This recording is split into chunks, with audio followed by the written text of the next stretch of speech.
Axırıncı dəfə dedik ki, response example and sxemalarında resursun təsviri, endpoint və metodlar, parametrlər və sorğu nümunəsi və cavab nümunəsi olur. Bir də çox üzr istəyirəm, yerimi dəyişim mən.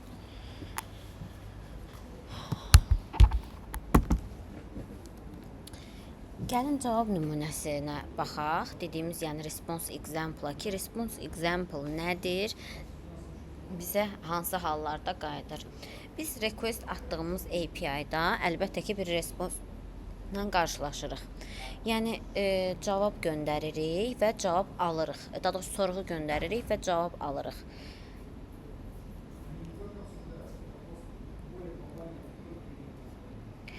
Response example cavab nümunəsi olub, sorğu əsasında qayıdan cavab üzrə nümunəni göstərir. Cavab nümunəsi bütün parametr konfiqurasiyalarını biz keçən dərs keçmişdik, key value pairləri, yəni cavab, dəyişən və dəyər cütlüklərini əhatə etmir. Lakin sorğu nümunəsinə ötürülən parametrlərə uyğun qayda cavabı göstərməlidir. Cavabın təsviri cavab sxemi, response sxema kimi tanınır. Cavab sxemi cavabı daha əhatəli, ümumi şəkildə sənədləşdirir. Geri qaytara bilən hər bir xassə, yəni hər bir xassə nələri ehtiva edir? Dəyərlərin məlumat formatı, strukturu və digər təfərrüatları göstərir. Yəni sorğunu göndərdiyi cavabı aldıq strukturlu bir şəkildə. Baxın, response example-ımız var bizim. Deyək ki, bir harasa bir sorğu göndərdi, bizə oradan cavab qayıdıb. Görürsünüz, created at dəyişəndir, onun dəyəri qarşısındadır. Görürsünüz, saatına, saniyəsinə, dəqiqəsinə, gününə, ayına, ilinə kimi göstərilib. ID-miz var, linkimiz var, orada custom bitlinks, long URL, archived false, yəni boolean dəyərimiz. Görürsünüz, cavab nümunəsində dəyər, dəyişən və dəyər cütlüklərinin hər biri öz əksini tapmışdır. Yəni bizim responsumuz bu qaydada olmalıdır. Gəlin baxaq nested response example-a. Demişdik ki, nested nədir? Yəni bir-birinin daxilində olan obyektlərdən ibarətdir. Yəni nested ingiliscə yuva deməkdir. Elə yadınızda saxlayın ki, nested parametrdir. Yəni bir-birinin içərisində obyektlər yerləşir.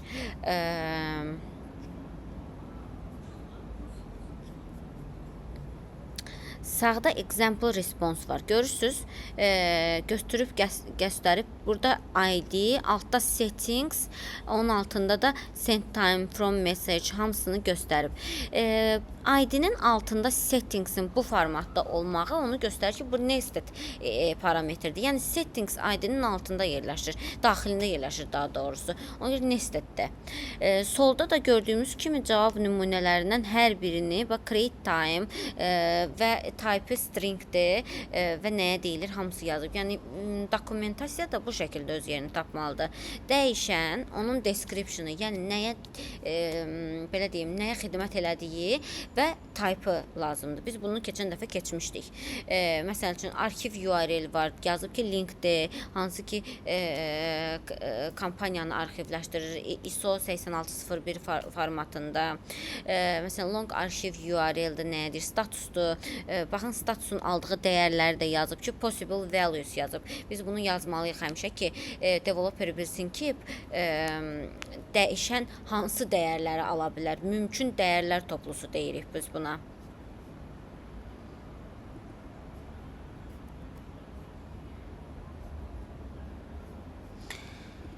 Baxırıq JSON documentation-ımıza. JSON məlumatlarının sorğu və cavab, yəni request və response-da göstərmək API sənədləşməsinin ən çətin hissələrindən biridir. Çünki detal çoxdur, bir-bir parametrləri yazıb onun nəyə xidmət elədiyini bildirməliyik. JSON obyektləri sadə olarsa, onların sənədləşməsi də çox sadə olur. Amma JSON nested olarsa, yəni bir parametrin daxilində bir neçə dənə parametr olarsa, artıq çətinləşir bu. İşimiz yəni biraz çətin olur. Cədvəllər JSON-ı sənədləşdirmək üçün çox yaxşı vasitədir. Yəni mən həmişə məsləhət görürəm ki, yazacağınız dokumentasiyada sənədləşdirin. Daha doğrusu cədvəl formatında yazın. Çünki cədvəli bölmək, strukturlaşdırmaq daha yaxşı olur. Nəinki onu Word kimi alt-alta yazsaz. Tooldan istifadə etmirsinizsə, JSON obyekti nisbətən kiçikdirsə, cədvəl ən yaxşı seçimdir. Məsəl üçün burada yazıb channel, type enam. Demişdik də enam nədir? Enam odur ki, bir neçə dənə dəyər ala bilər. Tutalım, selected payment channel by user, available values. Görürsünüz, qeyd eləyib. Available values on as, kart, AniPay. Məsələn, bu channel'ın aldığı yerdir. Yəni, hardan gəlib? Kartdır, AniPay'dir, on asdır, köçürmənin kanalı. Source account ID. Görürsünüz, yazıb tipi string, required truth. Yəni, deyir, required xanadır. O nə deməkdir? Yəni, biz postmanda sorğular göndəririk. Bunun required olub olmaması onun taleyini o dərəcədə etkiləyir ki, yəni əgər o xana olmarsa, biz bunu tələb kimi qoyuruq da. Bu olmazsa bizim sorğumuz düzgün qəbul edilmir. Məsələn, required o deməkdir. Yəni məcburidirmi? Məcburi fielddirmi? Yəni bunu doldurub göndərməlidir. Yoxsa doldurmayıb göndərsə də olar. Bəzi fieldlər var ki, məsəl üçün mandatory deyil də. Məsələn, müştərinin telefon nömrəsi var, bir də e-mail ünvanı var. Sizdə telefon nömrəsi required olar, yoxsa e-mail ünvanı required olar? Telefon nömrəsi. Bəli, bəli. E-mail əlavə bir parametrdir. Yəni olsa olar, olmasa da olar. Amma bəzi yerlər daha yaxşı. Yəni şeydə var idi, bəli. Məsələn, ünvanına onun biz sənəd göndərə bilərik və s. və axır bizim bazamızda tutalım müştəri məlumatlarını yığmışıq hansısa API ilə. Bizim şəxsiyyət vəsiqələrimizin parametrlərinin saxlandığı Daxili İşlər Nazirliyinin bir bazası var. Daxili İşlər Nazirliyi bütün şəxsiyyət vəsiqələrinin seriyasıdır, o qan qrupudur, əvvəl var idi, qan qrupudur, seriya, AZ, yəni seriya nömrəsi, pin kodu, onun üçün yaşadığı qeydiyyatda olduğu ünvan, yaşadığı ünvan və s. kimi kodları öz bazalarında saxlayır. Onun bazasından banklar, digər şirkətlər, hansı ki müştərinlə işləyən şirkətlərin hamısı, hansı ki müştəri ilə işləyir, onlar gedirlər həmin Daxili İşlər Nazirliyinin bazasına müraciət edirlər və oradan müştərini sorğuluyurlar. Bilmək istəyirlər ki, bu müştəri kimdir? Sorğulayandan sonra hər deyək ki, belə bir baza var, hansı ki orada terroristlərin məlumatları olur, hansı ki nə bilim bəzi blacklistə düşən müştərilər olur da. Onların da öz bazası olur. Biz onu sorğuluyuruq ki, bu adam görək həmin blacklistədir ya yox. Gətiririk, sorğuluyuruq, üzərində emallar edirik o datanın. Yəni görürsüz, bütün API ilə nələri bacarmaq olur bir API ilə. Getdik, müştərinin datasını gətirdik, gəldik, öz sistemimizdə yaratdıq adamı. Bir təkcə onu gətirməklə iş bitmir də. Biz gedib sorğuluyuruq məlumatı, gətiririk bizim öz bazamıza yazırıq. Ondan sonra onun üzərindən emal işləri görürük. Yəni həmin customer'ın bir datası olur. Daha sonra country party ID var. Görürsünüz, onun da tipini yazmışıq. Daha sonra required olub olmamaq və description'ı. Amount da həmçinin, description da həmçinin. Buna dokumentasiya deyirlər. API dokumentasiya. REST API-nin əsaslarından biri də odur ki, request-in body'si və params, yəni header, pass parametr, query parametr, request body. Bunlar əsas parametrləridir. Header nədir? Təhlükəsizlik məlumatlarını göndərmək üçün və sorğunun kontentini təyin etmək üçün istifadə edilir. Biz demişdik ki, məsələn, API keylər headerdə headerda göndərilir. Pass parametr spesifik resurs və ya resursları təyin etmək üçün istifadə edilir. Bizim həmin o sual işarəsindən lap öncə qoyduğumuz yəni o yazılır query linkdə özünüz görürsünüz. Daha çox belə deyim, detallandırmaq üçün yazırıq. Həm pass-i istifadə edirik, həm query parametrsi istifadə edirik. Sualdan öncəki bu slashlər olan hissə pass parametrdir. Daha sonra sualdan sonra hissəsi query parametrdir. Yəni göndərilən sorğunun əhatə dairəsini təyin edir. Məsələn, tarix aralığı üzrə sorğu, sortlaşma, filtr və s. sorted yəni. Request body nədir? Serverdə məlumat yaratmaq və ya dəyişəndə ora yüklənilən göndərilən məlumatdır. Yəni request body ilə biz sorğuluyuruq yox. Request bizim sorğularımızdır, suallarımızdır. Request atmaq anlayışını işlədəcəksiniz. Həmişə hansı ki requestdə göndərdiyimiz parametr əsasında biz respons qaytaracağıq, cavab qaytaracağıq. Məsəl üçün bank sistemi deyək, tutaq ki, bankla sığorta təşkilatıdır. Bank kredit satır, kreditin üstündə sığorta satmaq istəyir, düzdürmü? Həmin o bankla sığorta arasında bir integration olacaq, düzdürmü? Tutaq ki, sığorta sorğulayacaq ki, sən nə qədər kredit satırsan,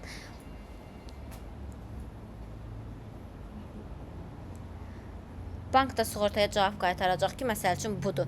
Sığorta request atacaq, bank da ona geri cavab qaytaracaq, respons qaytaracaq. Məsələn, onlar arasında inteqrasiya oldu. Deyək ki,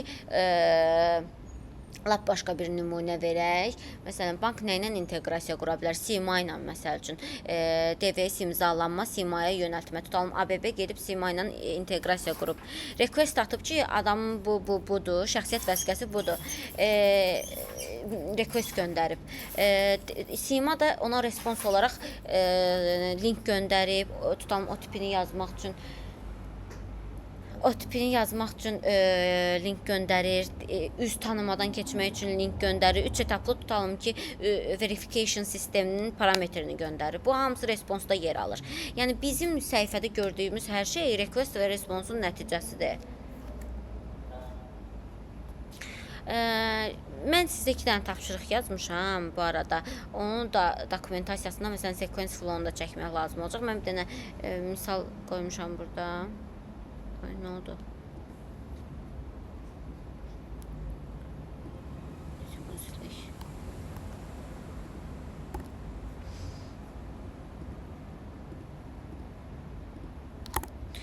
Hə. Burada sequence flow'umuz var bizim. Biz mütləq şəkildə, mütləq qaydada API-ları yazanda sequence diagramdan istifadə etmək lazımdır. Sequence diagram nədir? API-ların, biz bir dənə API-dən istifadə eləmirik də, bir proyektdə tutalım, bir neçə API-dən istifadə edirik. Bir-biri ilə əlaqəsidir. Tutaq ki, baxın, burada yazmışıq da, initiate operation, request to pay, ödəniş üçün request göndərmək. Tutalım, post OTP ilə post eləyirik, post metodundan istifadə edirik. Tutalım, validate request edirik. Sonra customer'ın bankına post göndəririk yenə OTP-ni. Ondan sonra process request olur. Sonra request response, yəni göndərdiyimiz cavabla geri cavab alırıq. Ondan sonra bir dənə də cavab alırıq. Artıq third party, üçüncü hissəyə ötürürük bunu. Ondan sonra deliver OTP olur. Bu customer'la bankın arasında olur. Xətti də görürsünüz, çəkib burada.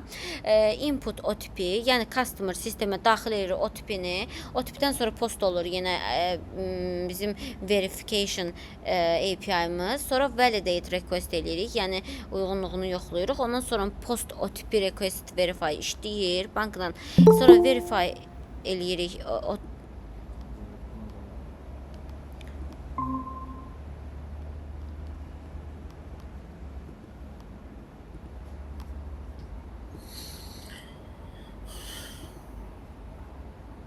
Axşamınız xeyir. Axşamınız xeyir. Ondan sonra verification eləyirik responsu və verification'ı biz artıq müştəriyə qaytarmış oluruq. Bizim sequence diaqramımız bu formatdadır. Bugün artıq yeni bir bölməni də keçəcəyik, hansı ki authentication və authorization, yəni təsdiqləmə və icazələr. Gəlin baxaq, authentication və authorization arasında fərq nədir? Authentication bizə sual verir sistem. Sən kimsən? Who are you? Deməli, verify the user's identity. Yəni, istifadəçinin müəyyənləşdirir kim olduğunu. Tutalım, adminsənmi, tutalım, işçisənmi, tutaq şöbə müdürümsənmi, yoxsa head of user sənmi? Bunu müəyyənləşdirir authentication.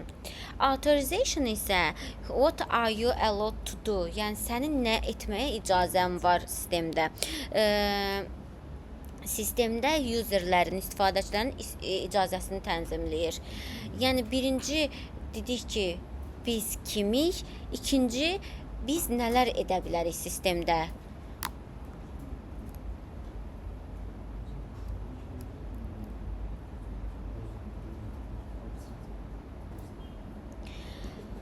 Təhlükəsizlik tədbirləri olmadıqda yarana biləcək risklər.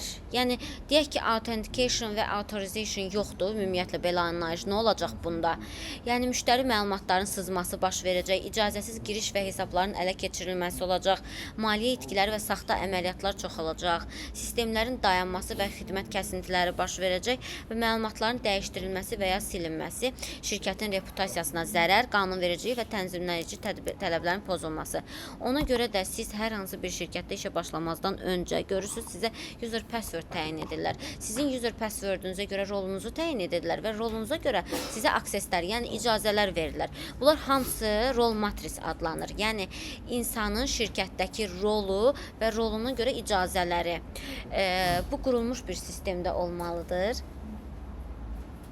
Və risklər tərəfindən bu tənzimlənir. Hansı ki, risklər buna okey verir ki, hansı rollar, nə icazələri var. Tutaq ki, biz SQL-də hansısa table-ı oxumaq istəyirik də, məsəl üçün, yalnız oxumaq. Görürsünüz, orada read-only var və yaxud siz edit access ala bilərsiniz ki, həmən girin bazada edit eləyim. Bunlar hamısı accesslərlə, icazələrlə tənzimlənir. Gəlin baxaq authorization types, yəni authorization'ın tipləri. API key var bizdə. API key nədir? Sorğuların identifikasiyası üçün unikal açardan istifadə edir. İstifadə sahəsi public API-lər və sadə inteqrasiyalarda API keydən istifadə edirik biz. Basic authorization bu nədir?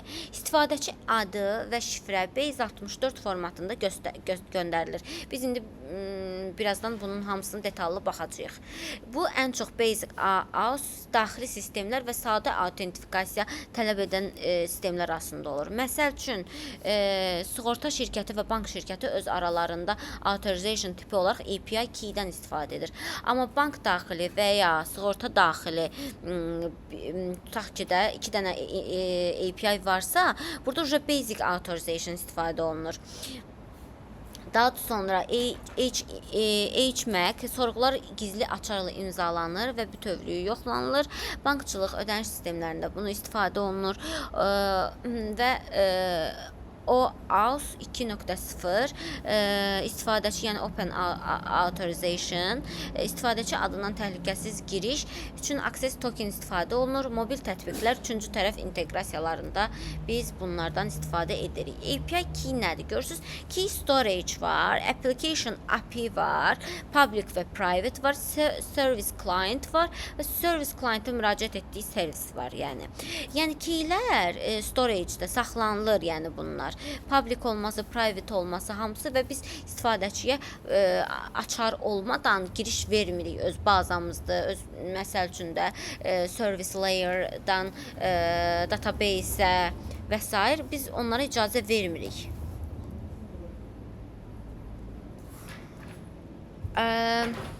Gəlin baxaq. API-miz var, bir dənə travel payouts olan aviasales-lə. Bu sorğunu göndərir gördüyümüz kimi. Gedirik, müraciət edirik API gateway-ə. Ondan sonra gateway-də müraciət edirik API endpoint-dərinə. Orada var hotel information, flight information və ondan birbaşa biz cavab qaytarırıq təzədən sorğuladığımız yerə.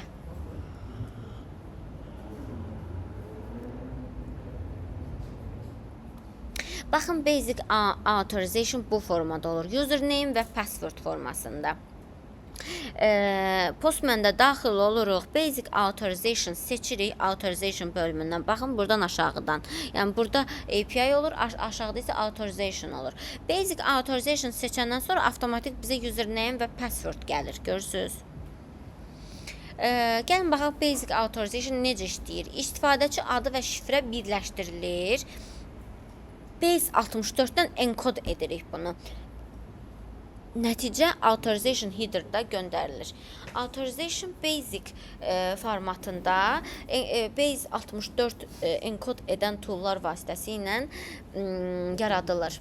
Baxın, aşağıda CURL-i görürsünüz. CURL-dən sonra header-də bəzi məlumatlar var. Aşağıda da header-də. Bu bizim keçdiyimiz CURL-in formatıdır. CURL-də həm request, həm authorization hamısı olur.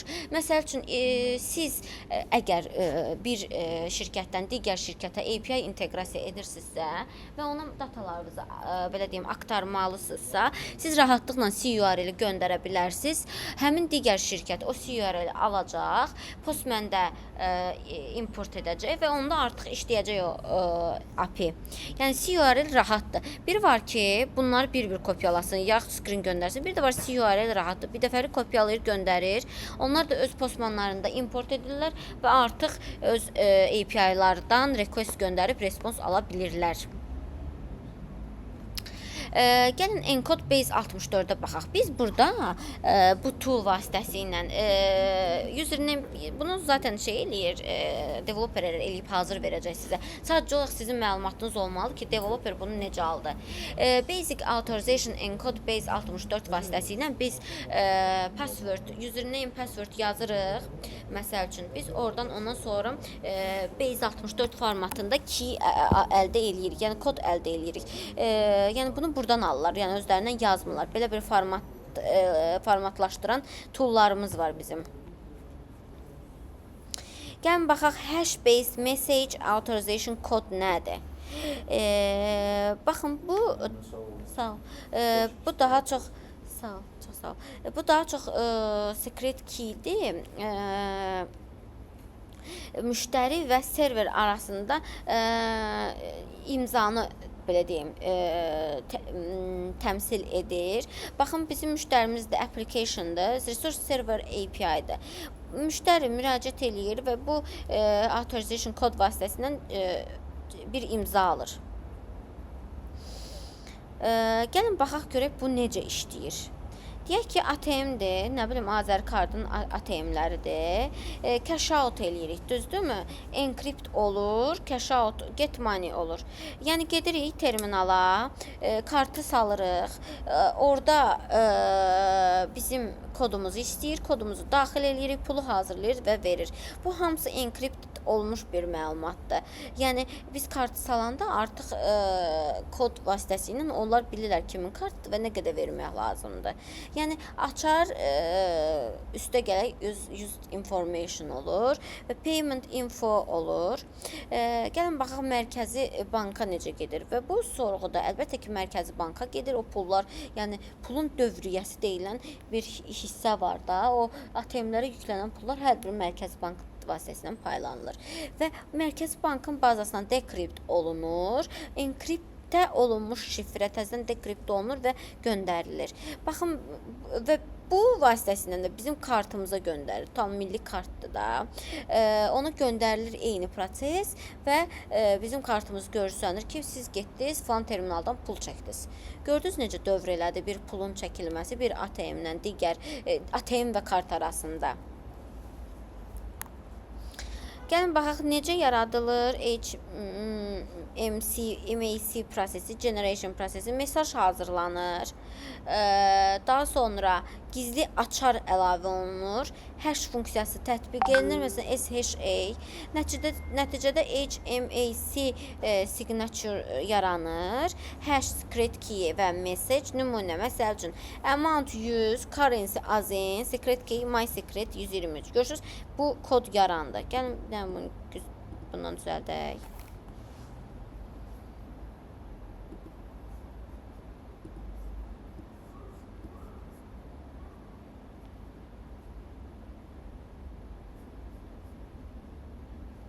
Baxın burada.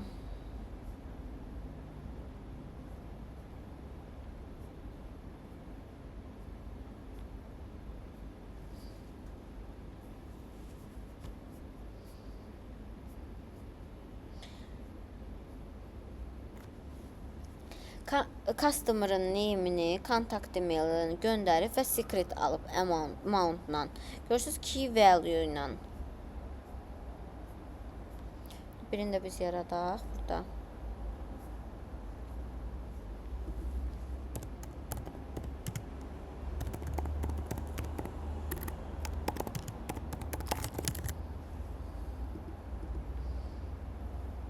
Məsəl üçün də burada yazırıq amount.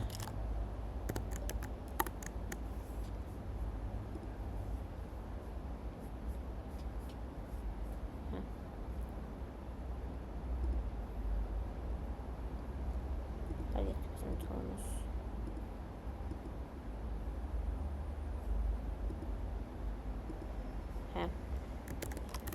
Amount yazırıq məsəl üçün 10. Sonra nə yazaq?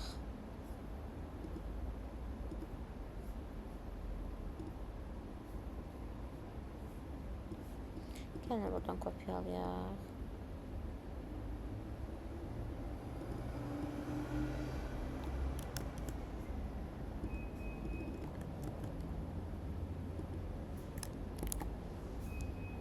Secret key qoyaq.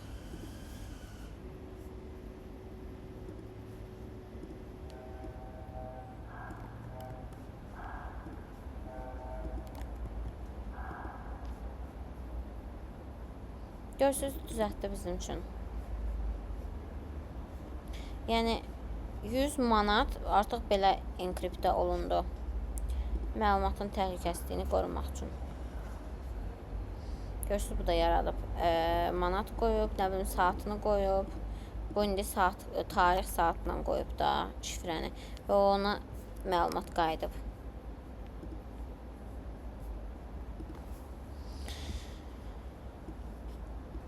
Gəlin baxaq Open Authorization nədir? Access Token. Bunu çox işlədəcəksiniz işlədiyiniz sistemlərdə, development sistemində. Necə işləyir? İstifadəçi Google-dan giriş və ya Facebook-dan login seçir. Sistem istifadəçini Google, Facebooka yönləndirir. İstifadəçi daxil olur və icazə verir. Tətbiqə Access Token verilir. Tətbiq bu token məlumatlarına giriş edir. Məsələn, Authorization Barrier Access Token məsəl üçün. Bu bariyeri də tez-tez istifadə eləyəcəksiniz Swagger-də və Postman-da. Authorization type credential olur. Sonra biz onu götürüb barrier yazıb həmişə kopyalayırıq authorization-ı. Məsələn, burada authorization çağırıb. Burada görürsünüz barrier 1, 2, 3 ara qoyuruq, yazırıq bu formatda. Gəlin baxaq, Open Authorization nədir? repeatapi.com logindir. Email və password verilir. Email və password vasitəsilə access token alınır. Yəni deyir ki, bu adam filan kəsdir. Access token onu müəyyən edir. Ondan sonra həmin adam hansı sorğulanma üçün məlumat istəsə, onu göndərir, sorğulayır, cavab alır, müraciət edir bazaya. O həmin token onun üçündür ki, biz user password yazanda arxada bir kodlaşmış sistem yaranır da, düzdür? O kodlaşmış sistem vasitəsilə sistem başa tanıyır ki, bu filan kəsdir, yəni bu admindir, bu adi istifadəçidir və s. Baxın, burada görürsünüz, mən öyrətmişdim sizə inspect-lə. Inspect-lə login olanda qıraqda göstərir. Görürsünüz, token. Biz tokeni buradan da götürə bilərik inspect-dən, network hissəsindən ki, görək nə tokenindən. Çünki biz tokenimiz olmasa interfeysdən heç vaxt qeyb məlumatı sorğulaya bilməyəcək, cavab qaytarmayacaq. Həmişə yadınızdadır, biz dərslərdə 401 qayıdırıq bizə unauthorized. Unauthorized xətası odur ki, yəni sən sistemdə keçməmsən də, hər sistemə də icazə alıb keçmək olmur. Gərək user passwordun aksesin ola. Elə sistemlər var, qoymayıblar. Authorization elə sistemlər var, qoyublar. Open Authorization həm də istifadəçilər və ya müştərilər üzrə məlumatları, yəni credentialları paylaşmadan onlara başqa bir sistemin server resurslarına giriş icazəsi verməyə imkan verən avtorizasiya çərçivəsidir. Yəni görürsünüz, sistemə icazəsiz girmək olmaz. Yəni hər bir sistemdə, yəni bu hansı ki məlumatları şifrələnməli olan sistemlərin hər birində bundan istifadə olunur. Yəni hər bir kəs öz başına girə bilməz sistemə. Onların özünün şifrəsinin vasitəsilə yaratdığı tokeni olmalıdır. Yəni bu vacibdir. Gəlin SSO-ya baxaq. Single sign on dediyimiz. Baxın, bu yaxınlarda belə bir 1 ID məhsulu çıxdı. Sonra MyGov-da orada da 1 ID var. Google'da da bu, Google'dan yarandı da. Google'da 1 ID-ni çıxartdılar və bizim sistemlərdən bəziləri də bunu tətbiq elədi. Sualım ki, MyGov-un, yəni İDDA-nın Innovation Development Agency-nin, yəni Rəqəmsal İnkişaf Nazirliyinin tərkibində olan agentlik 3-4 dənə məhsulu var, tutaq ki də. MyGov, Sima, sonra e-sosial, bu dövlətin əpləridir də, düzdür? Hərəsi ayrı applicationdır. Bunun hər birində təzə akkaunt açmaqdansa fikirləşdilər ki, biz 1 ID ilə eləyək. MyGov-dan keçən adam həm Simadan keçsin o MyGov ID-si ilə. Çünki hər bir applicationa daxil olanda adamın identifikasiya, yəni unique identifikasiya olunmuş ID-si olmalıdır axı. Identification yəni.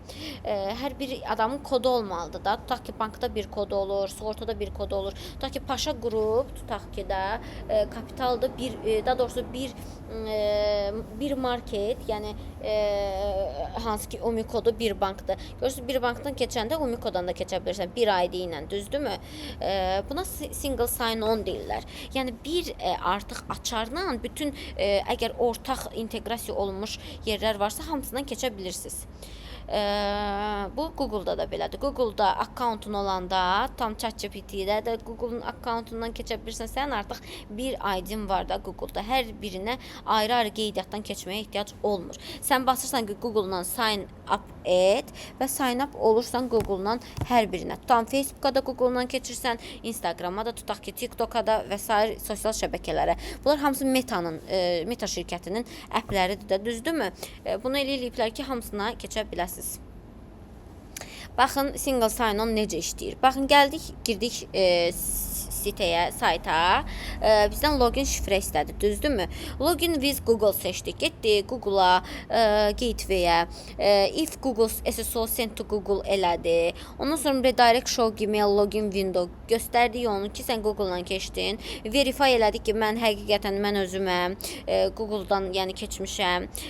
Məsələn, kompüterdə Google hesabı qeydiyyatda olur da. Digər saytlara avtomatik keçirik. Enter credential, məsələn, parametrləri qeyd eləyirik. Ondan sonra bizə token verilir. Token vasitəsilə biz artıq bütün sistemdə nə ki var, onu icra eləyə bilərik. Tutaq ki, trend yola giririk, düzdürmü? Bu da bir ekosistemin tutaq ki parçası olur. Buna tam bir bankdan trend yola daxil ola bilirik. Ona görə bizə token gəlir. Bu filan kəsdir. Filan kəsə filan məlumatları göstərir. Bu hamısı datadır. Metadata deyirlər buna. Yəni müştəri hansı hissəyə login olursa, onun haqqında məlumatlar yığılır, yəni bazaya.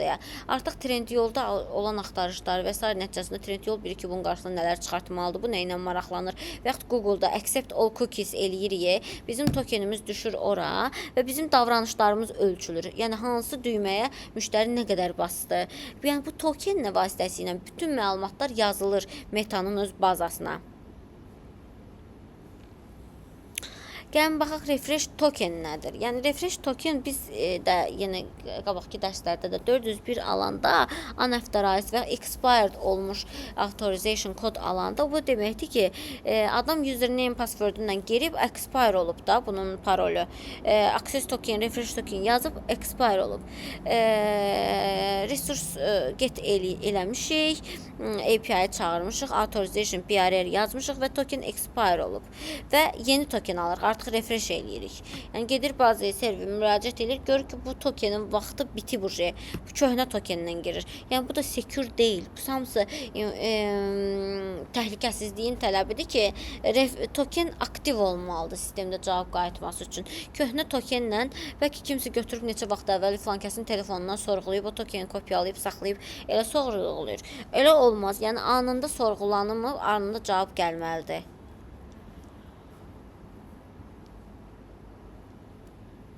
API design'da authorization'ın rolu. Dedik ki, biz BRR token yazıb qoyuruq bu hissəni bura. CURL-də bu düşür. Ondan sonra HTTP nədir? Hypertext Transfer Protocol. HTTP, TTP internet üzərindən client və browser və ya tətbiq ilə server arasında məlumatların ötürülməsi üçün istifadə olunan əsas protokoldur. HTTP request və response modeli ilə işləyir. Client serverə sorğu göndərir, server isə həmin sorğuya cavab qaytarır. HTTP HTTP stateless protokoldur. Yəni hər request müstəqildir və əvvəlki requestlər barədə məlumat saxlanılmır. İş prinsipi client request göndərir, server response qaytarır, nəticəni client görür. Yəni HTTP sorğu nümunəsi belədir. Get /http user http/1.1 Məsələn, hostexample.com-dur. Response da qayıdır HTTP 1.1 və 200 OK, yəni success qayıtdı.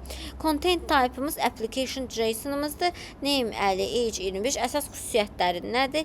Request response modelidir. Stateless işləmə prinsipidir. Web və API-lərin əsas kommunikasiya protokoludur. HTTP və HTTP fərqi, HTTP məlumatları şifrəsiz ötürür. HTTPS, SSL və TLS ilə şifrələnmiş təhlükəsiz versiyadır. Gəlin baxaq. Baxın, HTTP request göndərmişik. Get app travelpayouts.com.dashboard. Məsələn, content boyd nədir? Text HTML. Daha sonra bizə HTML-dən HTTP response qayıdıb ki, məsələn, bu səhifəyə tıkladın, sən bu kimi cavab görürsən və belə. API gateway ilə API endpoint-a müraciət edir. O da tam travelpayouts-da nədir? Otel və rezervasiyada da flight, uçuş informasiyasıdır. HTTP client site-dan baxaq görək nədir? Bu deməli request line, URL location, request postdur, API sslbitline.com gördüyümüz kimi bir saytdır bu. Görürsünüz, headerında yazılır authorization BRR bu hissədə və BRR-in arxasınca token yazılıb. Headerda sonra content type yazılıb, application JSON və bizim datamız gəlib. Request'ti bu, sonra header'ımız, bir də message body'miz. Yəni bu üçündən ibarətdir.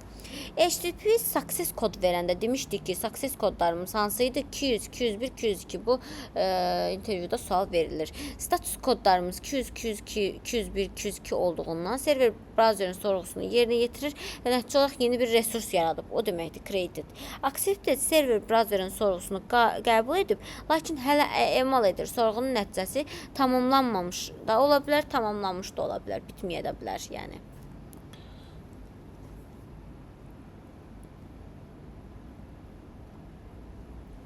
Frontend və backend arasında bu HTTP requestlər və responslar belə tənzimlənir. Hansı ki, mobile app frontendimizdən request göndərilir.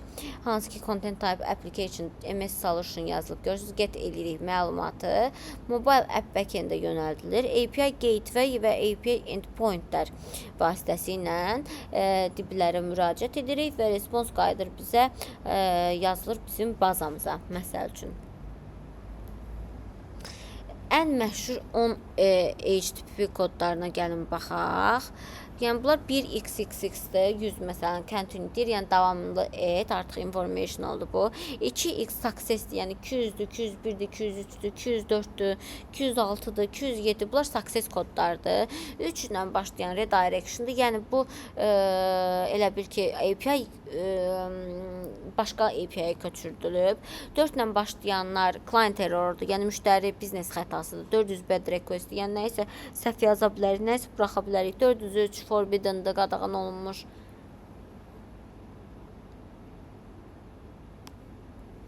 $406 not acceptable-dır, yəni qəbul olunmur. 409 konfliktdir.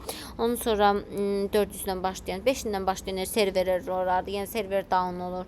500 internal serverdir, 503 service unable'dır və s.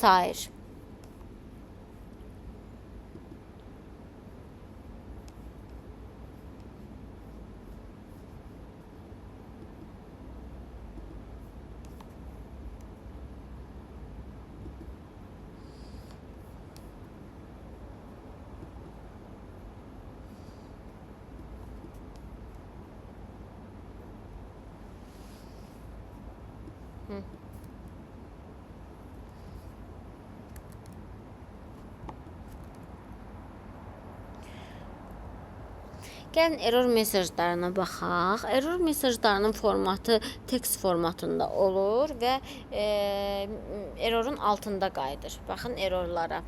Errorun formatı bu kimi olur. Yazır type method not allowed, yəni metoda icazə verilmir. Request method resource are compatible. See they allow header for və s. Bax görürsüz, yəni error glossary-də bizə verib. 400 bad request-dir. 401 API key invaliddir. Buradan da oxuya bilərsiniz bu saytdan. Bu sayt çox qəşəngdir. Mən bunu çata göndərim. Mənim göndərdiyim saytlara baxın həmişə. Orada maraqlı şeylər olur.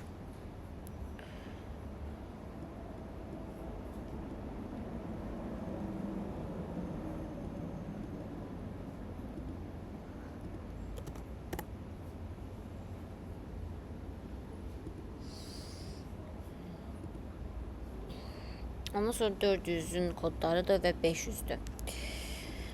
Error mesajlarımız da bu formatda olur. Gəlin baxaq YouTube'un error mesajına. Görə burada nətərdir?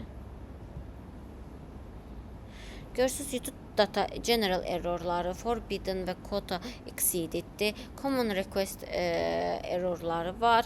Görürsünüz hər bir errorun detalını yazıb və description yazıb YouTube dokumentasiyasında. Yəni ümumi belə olmalıdır ki, doğru dokumentasiyada. Tutaq ki, siz dokumentasiya yazdınız, API-yi analiz elədiniz, yazdınız hamısını bir yerə.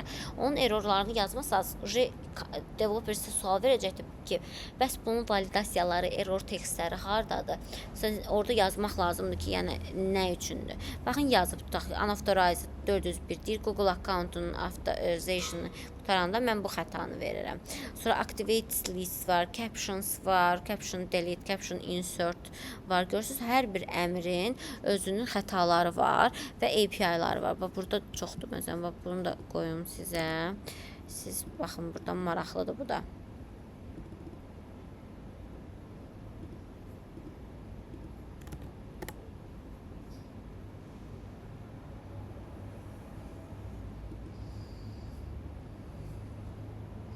Yəni sənədləşmədə belə olmalıdır.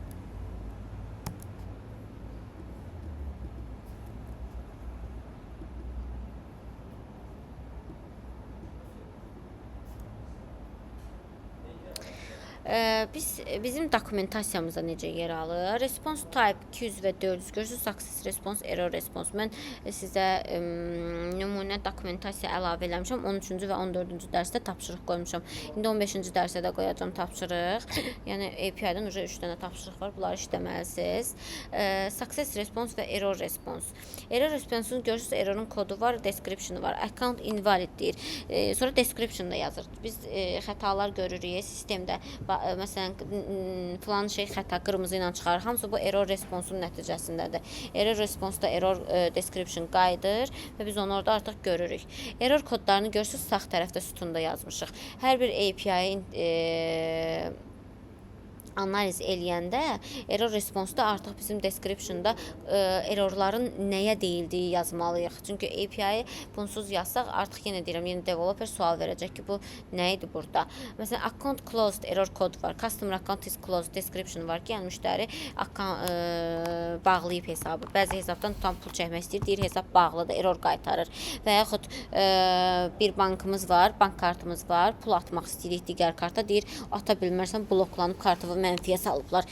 Kredit borcun var imiş. Tutaq ki, götürüb mənfiyə salıblar ki, sən xərcləməyəsən pulu, ki, onlar da rahat pulu gələndə onları tuta bilsinlər. Məsəl üçün, account not found in case, CAC, məsələn, deyir, central addressing sxemada yoxdur, account tapılmadı, bu hesab yoxdur. Sən request göndərdin, tutaq ki, bu hesabı tap dedin. O hesabı tapmayıb, cavab qaytardı ki, yəni mən tapa bilmirəm də, bu hesab yoxdur. Different account currency, müxtəlif hesab valyutaları, internal error, max amount exceeded. Məsələn, bunların hamısı solda error kodlarıdır, sağda error kodlarına aid descriptionlardır ki, hansı ki, biz bunu dokumentasiyada yazmalıyıq. Gəlin, mən sizə tapşırığı göstərim. İşləyəcəyimiz. Baxın, mən bu Figma linkini əlavə edəcəm. Siz daxil olacaqsınız ora. Görürsünüz, səhifələr verilib. Tutalım, Fintech şirkətinin bir applicationıdır. İşdə də bu belə olacaq. Sizdə dizaynla səhifələr veriləcək. Siz o səhifələrdə API-ları yazmalısınız. Deyək ki, bax, bu səhifə login səhifəsidir. Yazacaqsınız, məsəl üçün, mən sizə format göndərmişəm 13-cü tapşırıqdakı necə yazmalısınız, API dokumentasiyası necə olmalıdır cədvəllə. Word-də bir dənə səhifə yaradacaqsınız, orada cədvəllər çəkəcəksiniz, başlayacaqsınız yazmağa. Yəni, logində nə göndərirəm, nə alıram, authorization nədir. Daha sonra ikinci səhifə, nömrə ilə login, ondan sonra nömrə ilə logində nə çıxır və country kod harda çıxır, ondan sonra country kodları nə ilə, o tipinin verification edilməsi, ondan sonra customer pin, əsas səhifədə nələr görsənir, bu da API damısı. Daha sonra düşəcəksiniz bura, loginin API-yə, Open App-in API-yə, hamısı bunlar API-lardır. Bunu API formatında yazacaqsınız.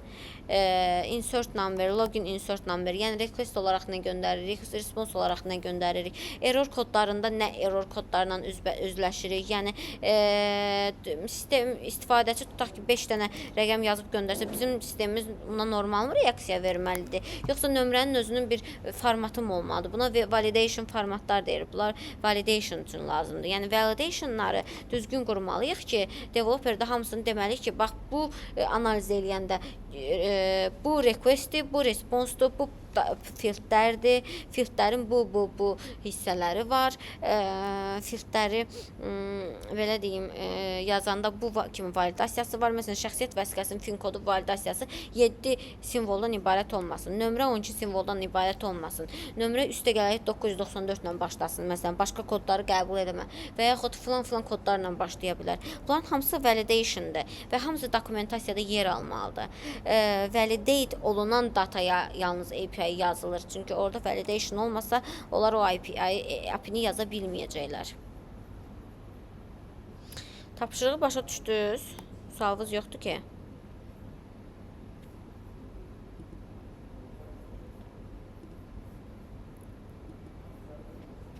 Məni eşidirsiniz, uşaqlar? Bəli. Bəli.